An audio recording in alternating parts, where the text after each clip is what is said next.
కృషితో నాస్తి దుర్భిక్షం అని నమ్మి అచంచల ఆత్మవిశ్వాసంతో తాను నిర్దేశించుకున్న లక్ష్యం వైపు అలుపెరగని శ్రామికుడిలా పయనించిన నటుడు, అంతకు మించి వెండి తెర మీద నుంచే ప్రేమతో శాసించిన వ్యక్తి మెగాస్టార్ చిరంజీవి.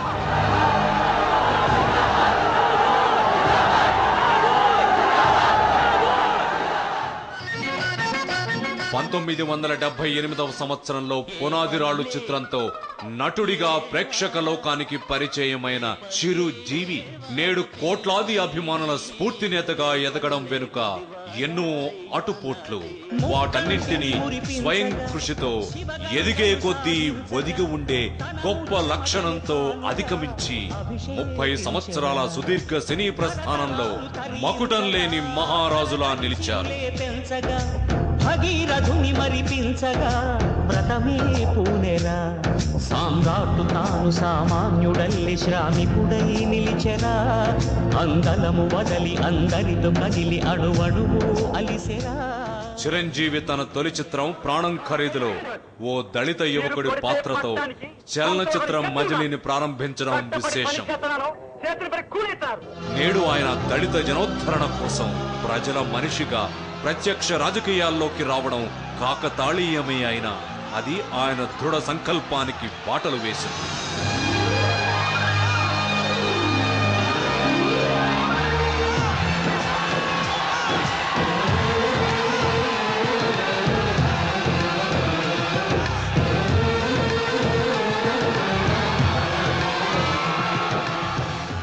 గ్రామానికి వైద్యాన్ని అందించాలని తపనపడే ఓ గ్రామీణ యువకుడిగా ఊరికిచ్చిన మాట, వరకట్న సమస్యను అతి సున్నితంగా వినోదభరితంగా చూపించి హోటల్ సర్వర్ పాత్రలో డిగ్నిటీ ఆఫ్ లేబర్ ని తెలియచెప్పేలా శుభలేఖ, జట్కా బండి నడిపే శ్రీనుగా ఆలయ శిఖరంలోని నటన ఆయనను మరొక శిఖరానికి చేర్చింది, మరో సామాజిక వర్గానికి దగ్గర చేసింది. కార్మిక నాయకుడిగా సంఘర్షణ చిత్రంలోని పాత్ర చిరంజీవికి కార్మికుల కష్టాలు తెలుసుకునేలా చేసింది, కార్మిక వర్గానికి చేరువ చేసింది. ఇక్కడ అక్కడ ప్రపంచ వ్యాప్తంగా ప్రపంచంలో కలిసిపోయి బంగారు భవిష్యత్తు కోసం ఘోషిస్తూనే ఉంటుంది. సగటు యువకుడు తలచుకుంటే ఎంత ఎత్తుకైనా ఎదగగలడని నిరూపించిన ఛాలెంజ్ చిత్రంలోని గాంధీ పాత్ర యువతరం గుండెల్లో ఎప్పటికీ తిరుగులేని స్థానానికి అధిరోహించేలా చేసింది. 2 రోజుల నుంచి తిండి లేకపోయినా మరో మనిషి కోసం ఉన్న 10 పైసలు ఇచ్చేస్తున్నావు. ఎంత గొప్ప మనసఫా నీది. క్రమశిక్షణతో ఎంతటి ఉన్నత స్థానాన్నైనా దక్కించుకోవచ్చునని తెలియచెప్పిన చర్మకారుడైన సాంబయ్యగా స్వయం కృషి, బాపూజీ కలలు కన్న గ్రామ స్వరాజ్యం ప్రధానాంశంగా మానవ సేవే మాధవ సేవ అని తెలియచెప్పిన సూర్యనారాయణ శాస్త్రిగా రుద్రవీణ. కరెంటు పోల్ మీద నుంచి కింద పడిపోతే అడవిలో దిక్కు లేకుండా మనం వదిలేసామే, ఆ వ్యక్తి ఆసుపత్రిలో చచ్చిపోయాడు. అది మీరు తెలుసుకోవాలి. అలాగా అన్నంత మాత్రాన పోయిన మనిషి తిరుగు రాడు నాన్న. భగవంతుడు ఉన్నాడు, పొండిని పంపేశారే, మరి ఏ భగవంతుడు అతను కాపాడలేదే? వాళ్ళ కష్టాలు గమనించావా? వాళ్ళ కన్నీళ్లు తుడిచావా? సమసమాజ స్థాపనే ధ్యేయంగా వామపక్ష భావాలు గల గండ్రగొడ్డలిగా రక్త సింధు. నువ్వు పిలిస్తే వాళ్ళు రారు దామోదర్రావు. నువ్వు పిలిస్తే వస్తారా? వస్తారు. ఈ పల్లెలో మొదలైన ఈ పిలుపు దేశమంతా విస్తరిస్తుంది. పల్లె పల్లెలోనూ వినిపిస్తుంది. ప్రతి ఇంటి తలుపు తడుతుంది. ఐఏఎస్ ఎంపికైన గిరిజన యువకుడిగా రాబిన్హుడ్ తరహా పాత్రలో బడుగు వర్గాల ప్రతినిధిగా కొండవీటి దొంగ. సాధుజనుల్ని రక్షించడానికి, దుర్మార్గుల్ని శిక్షించడానికి కల్కికి మారు రూపమైన కొండవీటి దొంగ అవతారం ఎత్తుతాను. తనకి దారి చూపిన యజమాని కుటుంబం బాగుండాలనే సహృదయత గల పాలవాడైన మాధవ పాత్రలో ఆపద్బాంధవుడు. మార్కెట్లో కూలి చేసుకునే బోస్, కోట్లాది ప్రజల ప్రతినిధిగా సంఘంలో కుళ్ళును ఏరివేసే ముఠా మేస్త్రి. మళ్ళీ ఎప్పుడైనా ప్రజాస్వామ్యానికి ప్రమాదం వస్తే పిలవండి, స్పీడ్ అయిపోతాను. అప్పుడు ఈ 700 కూలీలకు మేస్త్రిగా కాదు, 7 కోట్ల మంది జనానికి ముఠా మేస్త్రిగా వస్తా, నా సత్తా చూపిస్తా. అంతరాలు లేని స్నేహానికి, అవధులు లేని నమ్మకానికి అందమైన నిర్వచనంగా స్నేహం కోసం నా ప్రాణం. జలయజ్ఞం పేరిట రాయలసీమ దాహార్తిని తీర్చి ఫ్యాక్షనిజం పై ఎక్కుపెట్టిన మెగాస్త్రం ఇంద్ర. నరుక్కుంటూ పోతే అడవి కూడా మిగలదు, చంపుకుంటూ పోతే మనిషి అన్నవాడు మిగలడు. ఇలా ఎన్నాళ్ళు నరుక్కుంటాం, ఎన్నేళ్ళు చంపుకుంటాం. ఇక నుంచైనా కత్తులకి కక్షలకి ముగింపు చెప్తాం. మీ కుటుంబాలు చల్లగా ఉండాలి, మీ భార్యలు పసుపు కుంకాలతో కళకళలాడుతూ ఉండాలి, ఈ సీమ పచ్చగా ఉండాలి. ఈ ఇంద్రసేనారెడ్డి కంఠంలో ఊపిరి ఉన్నంత వరకు ఈ నేల నీటి చుక్కలతో తడవలే తప్ప నెత్తుడి బొట్టతో కాదు. ఈ సమాజాన్ని మార్చే శక్తి కేవలం విద్యార్థులకే ఉంది. ఏసీఎఫ్ సంస్థ ద్వారా సమాజంలోని అవినీతి, లంచగొండితనాన్ని రూపుమాపే ట్యాగో. ధర్మదేవత నీడలో పయనించు యాత్రే నీదిరా, కనులు కప్పిన న్యాయ దేవత కంటి చూపైనావురా, సత్యమేవ జగతికి నిలువెత్తు సాక్ష్యం నీవురా, లక్షలాది ప్రజల ఆశాజ్యోతివై నిలిచావురా.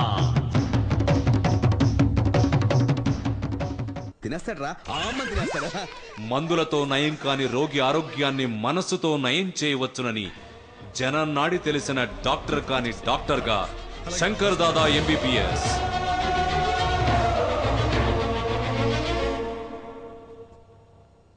ఒక్క విషయం, రోగిని ప్రేమించలేని డాక్టర్ కూడా రోగితో సమానం. చీకటిని నిందిస్తూ కూర్చోకు, చేతనైతే చిరుదివ్యను వెలిగించు అని చాటి చెప్పే మ్యాన్ ఫర్ ది సొసైటీగా పాజిటివ్ థింకింగ్ గల పాత్రలో స్టాలిన్.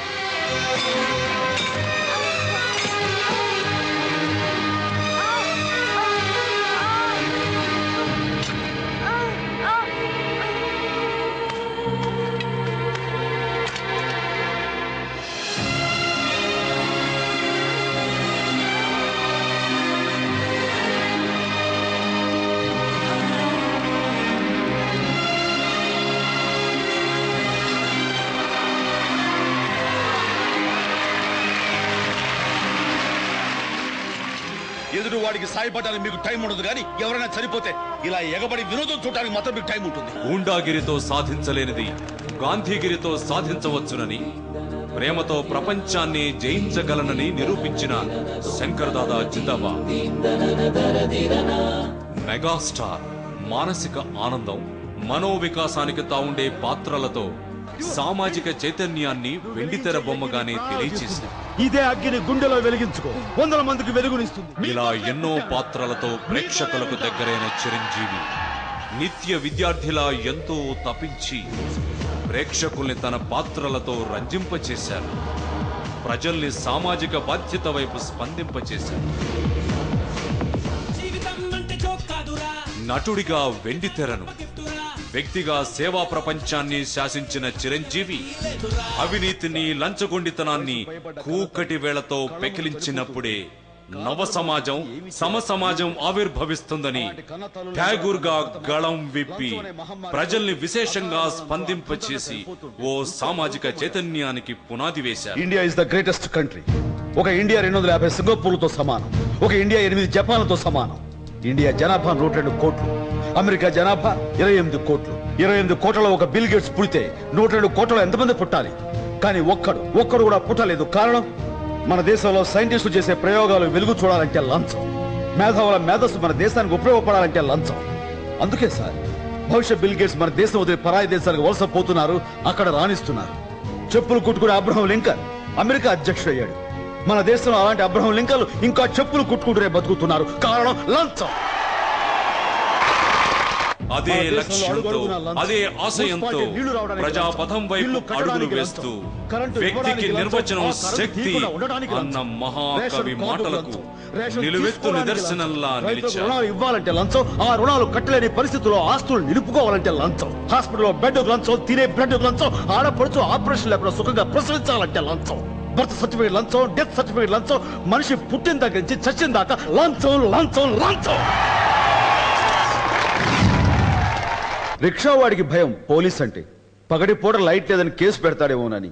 లారీ డ్రైవర్ కు భయం ఆర్టీఓ అంటే, పర్మిట్ ఉన్నా లేదని లారీని రోడ్డు మీద అడ్డంగా నిలిపేస్తాడేమోనని. రిటైర్ అయిన వాడికి భయం పెన్షన్ తీసుకోవాలంటే నువ్వు బతికే ఉన్నావన్న సర్టిఫికేట్ అడుగుతాడేమోనని. పిల్లలకన్నా తల్లిదండ్రులకు భయం కాన్వెంట్ చదువులంటే ఎల్కేజీ సీటుకి ఎంత డబ్బు గుంజుతారోనని. ఓ ఆటో డ్రైవర్ రిక్షావాడు కూలి రోజంతా కష్టపడి సంపాదించిన దాంట్లో ఈ లంచగొండ్లే సగం తినేస్తుంటే మిగతా డబ్బులతో పెళ్ళం బిడ్డలు ఏమని పోషిస్తాడు సార్? వీళ్ళంతా లంచాలు ఇవ్వగలరా? ఇవ్వలేరు.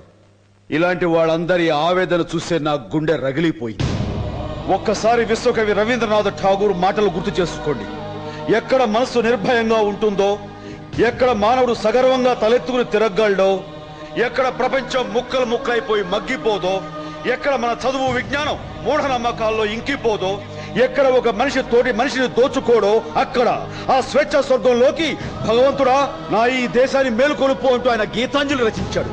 ఆయన కలలుగన్న స్వేచ్ఛా స్వర్గంలోకి నా దేశాన్ని నడిపించడానికే ఈ రక్తాంజలి రాశాడు.